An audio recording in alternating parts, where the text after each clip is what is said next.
அன்பு சகோதர சகோதரர்களுக்கு வணக்கம். அடியன் பிரம்மஸ்ரீ சங்கர் உங்களுடைய பேசிக்கொண்டிருக்கிறேன். இன்றைக்கி நாம் மிராக்கிள் லைஃப் அப்படின்ற தலைப்பில் பாகம் 1.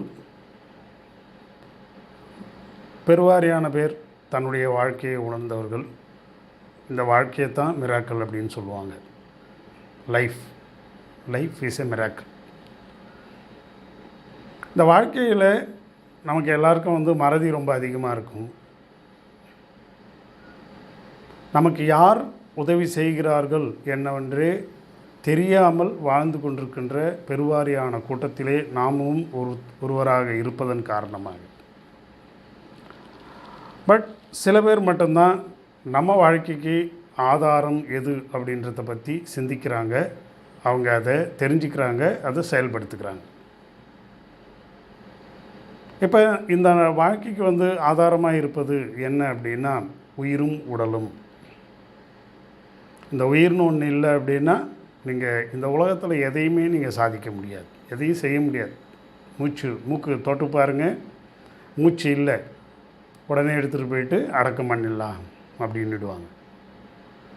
அப்போ நாம் இதனுடைய அடிப்படை ஆதாரத்திலே நாம் வாழ்ந்து வருகிறோம் அப்படின்றத நாம் மறந்ததுனால தான் இன்றைக்கி மனித குலத்துக்கு இப்பேற்பட்ட பிரச்சனைகள், பலவிதமான துன்பங்கள் இன்றைக்கி மனிதனுக்கு வந்ததுக்கு காரணமே அதுதான். 1000 சொல்லுவாங்க, அவரால் எனக்கு பிரச்சனை, இவரால் எனக்கு பிரச்சனை, அரசாங்கத்தால் எனக்கு பிரச்சனை அப்படின்னு சொல்லிட்டு 1000 விஷயங்கள் சொல்லிகிட்டு இருப்பாங்க. அரசாங்கம் எடுக்கின்ற சில அந்த நடவடிக்கைகள், அந்த சட்டத்திட்டங்கள் தனி மனித வாழ்க்கையை பாதிப்பது உண்மைதான். ஆனால் அதனுடைய சதவீதம்னு பார்த்தீங்க அப்படின்னா அது ஒரு 5% மட்டும்தான்.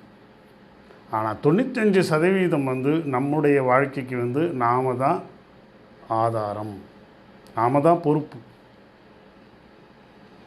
நம்ம கணியன் பூங்குன்றனார் கூறிய அந்த தீதும் நன்றும் பிறர் தர வாரா அப்படின்ற அந்த ஒரே ஒரு வார்த்தையே, வாசகத்தை நாம் ஆழ்ந்து பார்த்தோம் அப்படின்னா நாம் எல்லாத்துக்குமே இந்த விதி, கர்மா இது எல்லாமே பார்த்திங்க அப்படின்னா அனைத்திற்கும் காரணகர்த்தாவாக நம்முடைய சொல்லும் செயலும் அப்படி தான் இருக்குது, எண்ணங்களும் தான் இருக்குது. ஸோ முதல்ல எண்ணங்களில் வருது, அது சொல்லாக மாறுகிறது. அந்த சொல்லும் செயலும் நமக்கு வரும்போது அது பழக்க வழக்கங்களாக மாறுகிறது. இன்றைக்கு மனிதர்களுக்கு இருக்கக்கூடிய பழக்க வழக்கங்கள்,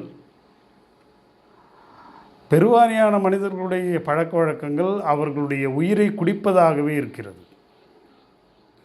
உதாரணமாக ஒருவர் போதைப் பொருளுக்கு அடிமையாகிறார் என்றால் அவர் தன்னுடைய உயிரினுடைய சுய உணர்வையே மறுத்து அந்த போதையின் பிடியில் சிக்கி அது கொடுக்கும் அந்த மயக்கத்திலேயே அவர் நாட்டம் கொள்கிறார் என்பது தான் உண்மை. இதனால் என்ன நடக்குது அப்படின்னா, மனிதன் எனப்பட்டவன் என்னென்ன விஷயங்களை செய்யணுமோ அந்த விஷயங்களை செய்யாமல் அதற்கு மாறாக செயல்படுகின்ற ஒரு அவல நிலை.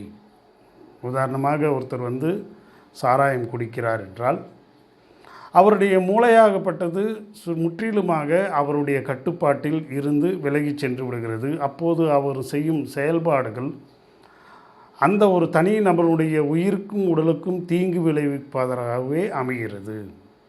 அதே போல் புகைப்பிடித்தல், இதே மாதிரி எந்த ஒரு விஷயமாக இருக்கட்டும், போர்னோகிராஃபி கூட இருக்கட்டுங்க.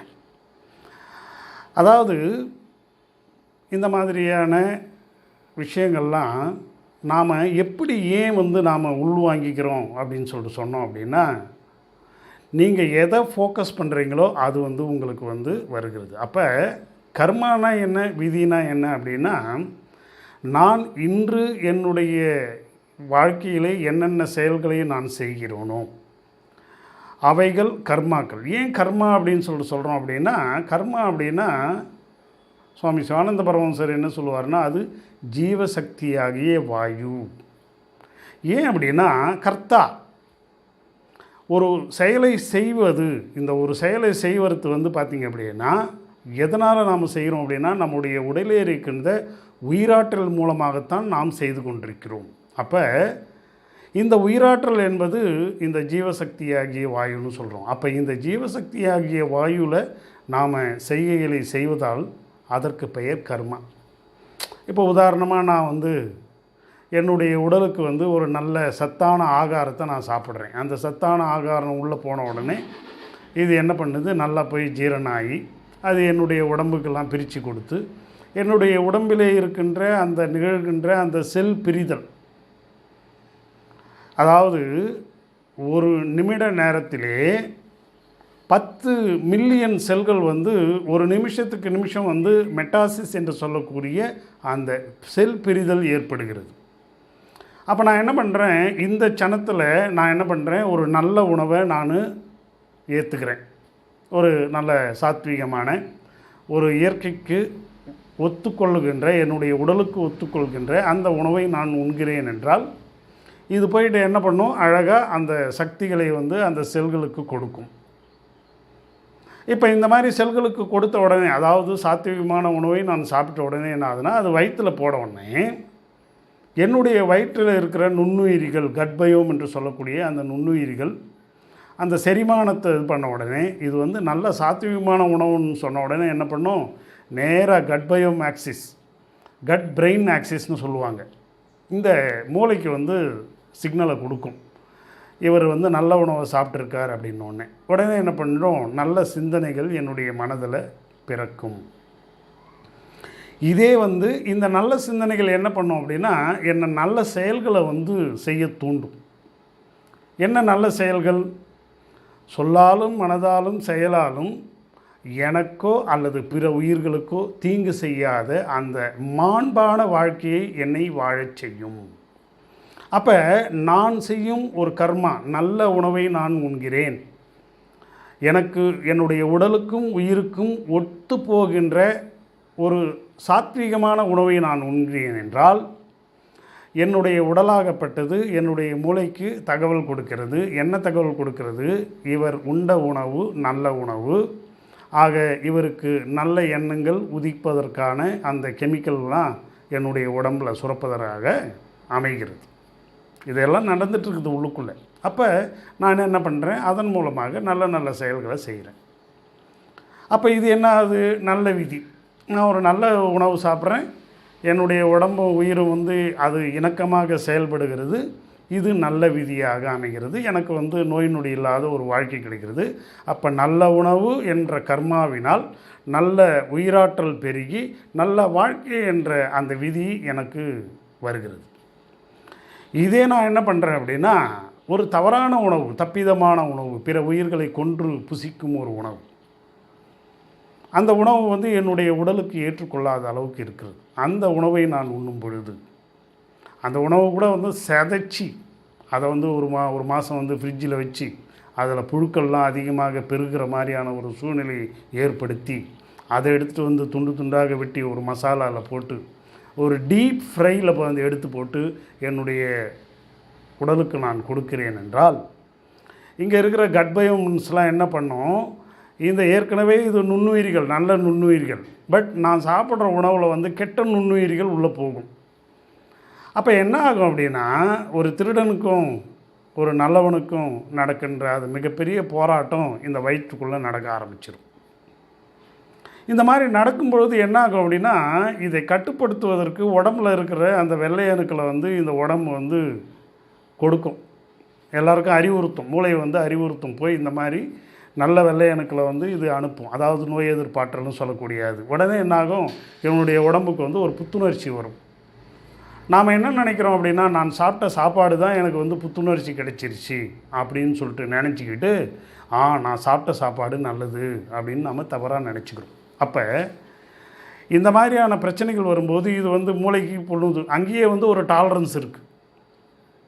ஸோ தண்ணி கூட மூணு தடவை மூழ்கினா தான் கொள்ளும். அதாவது முதல் தடவை ஒரு தண்ணியில் விழுந்துடுறோம், காப்பாற்றி விடும். ரெண்டாவது தடவை உள்ளே போகும், காப்பாற்றி விடும். மூணாவது தடவை உள்ளே இழுத்துக்கும். ஆக நான் வந்து சின்ன சின்ன தவறுகள் செய்யும்போது இந்த உடலுக்கு கூட நம்மளை மன்னிக்கும். அது எதையோ வந்து என்ன பண்ணும், லிவர்கிட்ட சொல்லி அதை வந்து வெளியில் தள்ளிடும், லிவரும் கிட்னியும் வேலை செஞ்சு.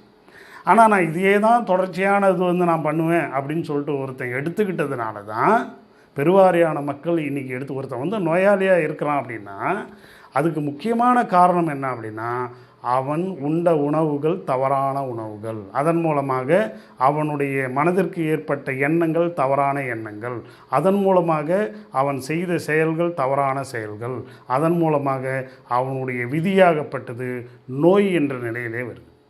அப்போ நான் என்ன இன்புட் கொடுக்குறேனோ அதுதான் என்னுடைய அவுட்புட். அதாவது உள்ளுக்குள்ளே வந்து மிளகாத்தூள் கொட்டிட்டு நல்லா எனக்கு வந்து குளிர்ச்சியாக இருக்கணும் வயிறு அப்படின்னா எப்படி இருக்கும்? தயிர் சாதம் சாப்பிட்டா வயிறு குளிர்ச்சியாக இருக்கும். உள்ளுக்குள்ளே மிளகாத்தூளை கொட்டிட்டு எனக்கு வந்து குளிர்ச்சியாக இருக்கணும்னா அதுதான் இந்த மக்கள் வந்து காஸ் அண்ட் எஃபெக்ட்டுன்னு ஒன்று இருக்குது. இன்றைய உலகத்தில் பார்த்திங்க அப்படின்னா ஒரு வினையை நாம் செய்கிறோம் என்றால் அதனுடைய பின்விளைவுன்னு ஒன்று இருக்குது. இன்றைக்கி பெருவாரியான பேர்களுக்கு பார்த்திங்க அப்படின்னா இந்த பின் விளைவு அப்படின்றதையே மறந்துடுறாங்க. செய்யும் பொழுது எல்லா தவறுகளையும் இவங்க செய்துக்கிட்டே இருக்கிறாங்க. ஆனால் கடைசி காலத்தில் துன்பம் வரும் பொழுது அந்த துன்பத்திற்கு வேறு யாரையாவது வந்து கை காமிச்சு இவனால் தான் நான் கெட்டேன், அவனால் தான் நான் கெட்டேன் அப்படின்னு சொல்லிட்டு அந்த விதி, ஐயோ நான் என்ன பண்ணுவது விதி அப்படின்றாங்க. ஸோ இந்த விதியிலிருந்து தப்பிப்பதற்கு நான் என்ன செய்ய வேணும் அப்படின்ற எண்ணத்தை வந்து அவங்க எடுத்துக்க மாட்டேன்றாங்க. இவங்க காரண காரியங்களை காமிச்சிட்டு அந்த நோய் கூடவே இருந்து சாகுறாங்க. இது மாதிரி தான் போதைப்பொருள் எடுத்துக்கிறவனும் சரி. இந்த போதைப்பொருள் இப்போ ஒருத்தன் சாராயம் குடிக்கிறான், மூளை வந்து கெட்டுப்போகுது, அப்படியே வந்து ஃப்ளாட் ஆகிடுறான், என்ன செய்கிறோன்னு தெரியாமல் மயங்கி விழுந்துட்டு அவன் கிடக்கிறான், ரோடெல்லாம் பார்க்குறோம் நம்ம. ஆனால் இந்த போதைப்பொருள் சாப்பிட்றான் பார்த்திங்களா, அவன் என்ன பண்ணும் அப்படின்னா அவனுக்கு வந்து அந்த மயக்கத்தை கொடுக்காது. இது போய் என்ன பண்ணும் அப்படின்னா கொடூரமான செயல்களை செய்வதற்கான தூண்டுதல்களை இது உள்ளே கொடுத்துக்கிட்டே இருக்கும். அதனால தான் நம்ம இன்றைக்கி பார்க்குறோம் போதைப்பொருள் கலாச்சாரம் அதிகமாக ஆக 2 வயது குழந்தை முதல் 85 வயது பாட்டி வரைக்கும் வந்து காமப்பசி, இந்த போதைப் பொருள்கள் சாப்பிட்றவனுடைய காமப்பசிக்கு அவங்க ஆளாகிறாங்கன்றத நம்ம பார்க்குறோம். இந்த சிகரெட்டு பீடி பிடிக்கிறதுலாம் என்ன ஆகும் அப்படின்னா நேராக போயிட்டு இந்த லங்ஸை வந்து பாதித்து அங்கே இருக்கிற அந்த செல்கள் எல்லாத்தையும் கருக்கி எடுத்துரும். இப்போ உதாரணமாக ஒரு ஹோட்டல்களெல்லாம் போனீங்க அப்படின்னா அந்த தோசை சுடுற இடம், அந்த கிச்சனில் போய் பார்த்தீங்க அப்படின்னா அப்படியே அடையாக பிடிச்சிட்ருக்கோம். என்னது கருப்பாக அந்த ஆயில், அவன் உபயோகப்படுத்துகிற ஆயில் வந்து கருப்பாக அவன் பிடிச்சிட்ருக்கும். உள்ளே போயிட்டு பார்க்குறவங்களுக்கு தெரியும். இதே மாதிரி இந்த புகைப்பிடிக்கிறவன் ஏறக்குறைய 3000 நச்சுக்களை வந்து இவனுடைய உடம்புக்குள்ளே விடுறான். உடனே என்ன நினைக்கிறான் அப்படின்னா புகைப்பிடிக்கும் பொழுது எனக்கு வந்து உத்வேகம் வருகிறது அப்படின்னு நினைக்கிறான். ஆனால் உத்வேகமாக வருது, இந்த மூளை என்ன பண்ணுது, சண்டால பாவி எனக்கு வந்து நான் வாழும்போதே எனக்கு கொல்லி வைக்கிறான்டா அப்படின்னு சொல்லிட்டு இது என்ன பண்ணுது, இந்த கொல்லியிலேருந்து என்னை காப்பாற்றிக்கிறதுக்காக, ஏன்னா அதுவும் வந்து அதை காப்பாற்றுறதுக்கு தான் நம்மளுடைய தலைமை பீடம் இருக்குது. அவர் என்ன பண்ணுறாரு, இருக்கிற எல்லா எனர்ஜியும் எடுத்து இந்த நச்சுக்களெல்லாம் வந்து டிசால்வ் பண்ணுறதுக்கு முயற்சி பண்ணுறாரு. இவன் என்ன நினைக்கிறான் அப்படின்னா நான் பிடிக்கிற புகையினால் எனக்கு வந்து உத்வேகம் வருது அப்படின்ட்டு இவன் தப்பிதமாக நினச்சிக்கிட்டு மேலே மேலே பிடிச்சி கடைசியில் இந்த லங் கேன்சர் போன்ற விஷயத்தெல்லாம் மாட்டிக்கிறான். அப்போ இன்றைக்கி வந்து கேன்சர் பார்த்திங்க அப்படின்னா சிறு குழந்தைகள்லேருந்து பெரியவங்க வரைக்கும் வருது. என்ன, processed food, deep fried food, இந்த பொட்டேட்டோ சிப்ஸ் போன்றதெல்லாம், தூய்மையற்ற எண்ணெய்கள், சேச்சுரேட்டட் ஃபேட்டு.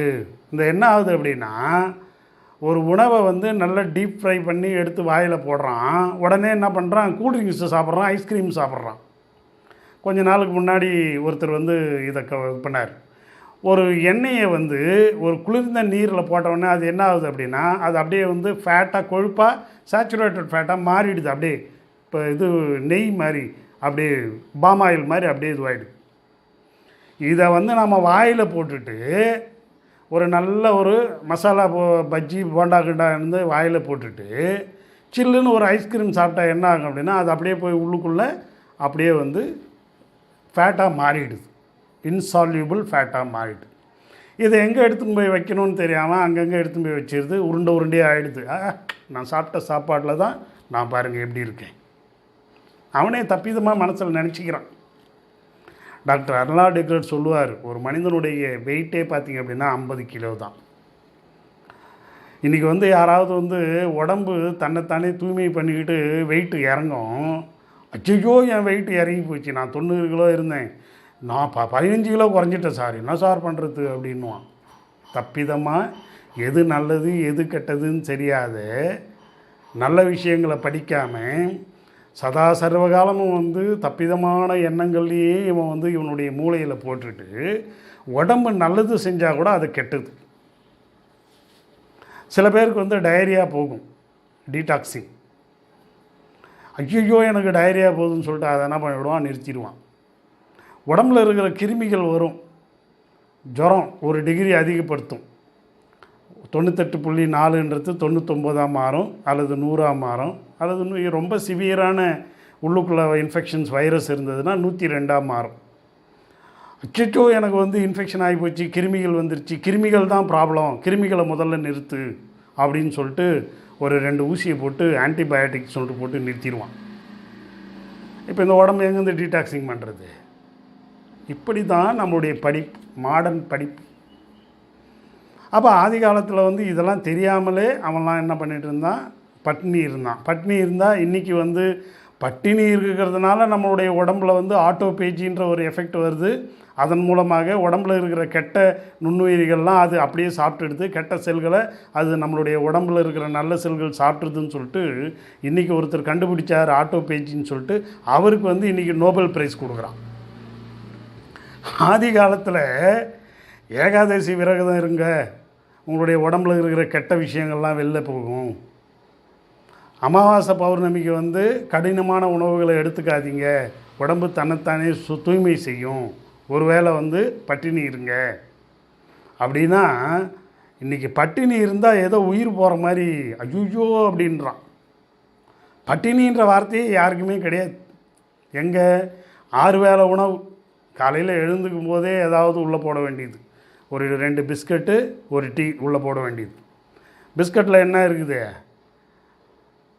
25 கிராம் 2, அதாவது ஒரு பாக்கெட்டில் பால் பிஸ்கட்னு நம்ம சாப்பிட்ற ஒரு பாக்கெட்டில் 25லேருந்து 30 கிராம் சுகர் இருக்குது. காலையில் எழுந்தவுடனே ஒரு டீ, ஒரு 4-5 பிஸ்கட்டை உள்ளே தள்ளினவுடனே என்ன பண்ணுது, உள்ளுக்குள்ளே தேவையை அதிகமாக அப்படியே ஒரு ஸ்பைக் ஏறுது, சுகர் அதிகமாகும். உடனே என்ன பண்ணுது, இந்த உடம்பு வந்து புத்துணர்ச்சி வந்துடுது. ஒரு நாள் வரும், 2 நாள் வரும், கொஞ்சம் காலம் வரும், அதுக்கப்புறமா என்ன ஆகுது, டயபெட்டிஸ்க்கு போய்ட்றான். ஏற்கனவே அது மைதா, ஆடட் சுகரு, ப்ரிசர்வேட்டிவ்ஸு, இது எல்லாம் என்ன பண்ணுது அப்படின்னா உருண்டை உருண்டையாக கொழுப்பு மாறி நம்முடைய வயிற்றுகளில் அங்கங்கே அடைச்சிக்குது. அதனால தான் அர்னால்ட் டெக்ரேடு ஒரு 2000 பேர் இறந்த உடனே அந்த பிணக்கூறு ஆய்வு பண்ணும்போது ஏறக்குறைய 15 கிலோ சாக்கடை, நம்ம வெளியில் பார்க்குறோம்ல சாக்கடை, அந்த சாக்கடையோட மோசமான துர்நாற்றத்தோட இந்த மனிதர்களுடைய உடம்பில் இருக்கிறத பார்த்தார். அப்போ தான் அவர் சொன்னார், detoxing is the best medicine for human being அப்படின்னார். விலங்குகளுக்கெல்லாம் அதெல்லாம் தேவையில்லை, ஏன்னா அதெல்லாம் வந்து பசி எடுத்தால் மட்டும்தான் சாப்பிடும், நல்லா ஓடி ஆடும், சாப்பாடை வந்து அது என்னென்ன நேரத்தில் சாப்பிடணுமோ அது மட்டும்தான் சாப்பிடும், இல்லைனா நல்ல ஓய்வாக இருக்கும்.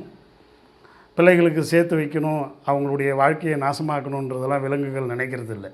ஆனால் மனிதன் என்று அபிமானிக்கிறவன் தான் இப்படிப்பட்ட ஒரு பொருளாதார சிக்கலில் மாட்டிக்கிட்டு அவசப்பட்டுருக்கிறான். அதை தான் சொன்னார் அர்னால்ட் டெக்ரேட். அப்போ 2000 பேர் பிணக்கூறு இறந்த உடனே பிணக்கூறு ஆய்வு பண்ணும்போது இந்த மாதிரியான ஒரு விஷயத்தை 15 கிலோ துர்நாற்றம் உள்ள விஷயம். இதெல்லாம் என்ன, நாம் சாப்பிட்ற அந்த டீ, அந்த பிஸ்கட்டு, நாம் சாப்பிட்ற நூடுல்ஸு, இதெல்லாம் தான். இன்றைக்கி போதா குறைக்கு வந்து பீஸா போன்ற விஷயங்கள்லாம் ரொம்ப அதிகமாகிடுச்சு. ஒரு பீஸா 600 ரூபாய் 800 ரூபா, அது ஒரு ஃபேஷனாக இருக்குது. யாருன்னா எடுத்துகிட்டு வந்து நம்மக்கிட்ட நைட்டு 11 மணிக்கு பெல் அடித்து கொடுக்கும் பொழுது பீஸா சாப்பிட்றேன். எதற்கு நான் சொல்கிறேன், உள்ளுக்குள்ளே நீ இன்புட் என்ன கொடுக்குறியோ அதுதான் அவுட்புட்டாக வரும். உருண்டையாக ஆகிப்போகுது உடம்பு. பார்க்குறதுக்கு நல்லா தான் இருக்கும், இன்றைக்கி பார்க்குறதுக்கு நல்லா இருக்கும், காலப்போக்கில் அது நோய் கிருமிகளாக மாறி அது நோயை வந்து நலிவடைய செய்யும் உடம்பை. அப்போ கர்மா விதி. அன்றைக்கி வந்து நான் வந்து பீஸா பர்கரை சாப்பிட்டேன், அன்றைக்கி வந்து நான் ஒரு பக்கம் சிகரெட்டை பிடிச்சிக்கிட்டு ஒரு பக்கம் கூல்ட்ரிங்க்ஸ் அடித்தேன். இன்றைக்கி இருக்காங்க சில பேர் பார்க்குறேன் நான். ஒரு பக்கம் சிகரெட்டை ஊதுறான், ஒரு பக்கம் கூல்ட்ரிங்க்ஸ் சாப்பிட்றான். என்னடா இது? 3000 டிகிரி சென்டிகிரேடு உள்ள சிகரெட்டை வந்து அந்த புகையை வந்து நுரையீரலில் உள்ளே தள்ளுறாரு. உடனே வந்து இந்த பக்கம் ஒரு கோக்கு பெப்சி வச்சுட்டு குடிக்கிறார். ஸ்டைல் பார்க்குறது உனக்கு வந்து கன்ஃபார்ம்டு விஷயம், வயதான காலத்தில் நோய் கன்ஃபார்ம்டு அப்படின்னு சொல்லிட்டு நினச்சிட்டு வந்துடுறது.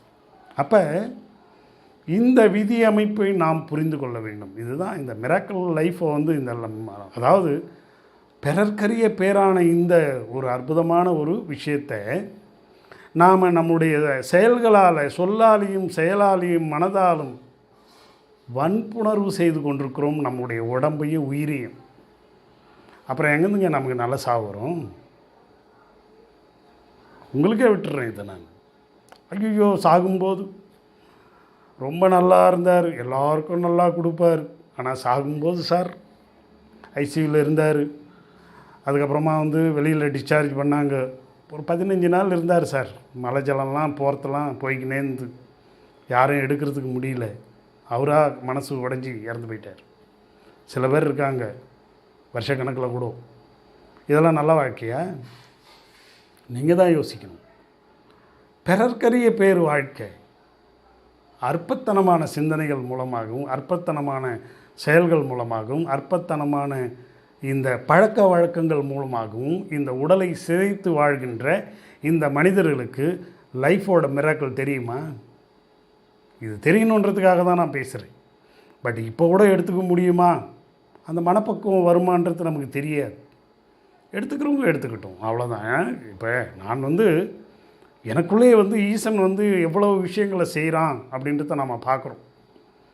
நான் வாழ்ந்திருப்பதற்கு அனைத்து ஆதாரத்தையும் அவன் எப்படி எப்படி செய்கிறான். நான் சாப்பிட்ட சாப்பாட்டை குளுக்கோஸாக இருந்து குளுக்கோகானாக மாற்றி அதை வந்து ஏடிபி மூலக்கூறுகள் விட்டமின்லேருந்து அமினோ ஆசிட் போயிட்டு அதிலிருந்து புரோட்டீனாக மாற்றி என்னுடைய செல் பிளாக்கு செல்களை வந்து புத்துணர்ச்சி வர செய்கிற அளந்து அந்த செல்களில் இருக்கிற மைட்டோகாண்ட்ரியாக்கள்லாம் அதை ஜீரணம் பண்ணி அது வந்து என்னுடைய உயிராற்றலாக பெருகுது. அதாவது இரத்த வெண்ணெயலுக்கள் அப்படின்ற அளவில் அது எனக்கு நோய் எதிர்ப்பாற்றலாக பெருக்கி என்னுடைய உடம்பையும் உயிரையும் பாதுகாக்கின்ற ஒரு அற்புதமான ஒரு சிஸ்டம் உள்ளுக்குள்ளே. அதை நான் சொல்கிறது என்னுடைய ஈசனுடைய நடனம், நடராஜனுடைய நடனம் எனக்குள்ளே நடந்துட்டுருக்கு.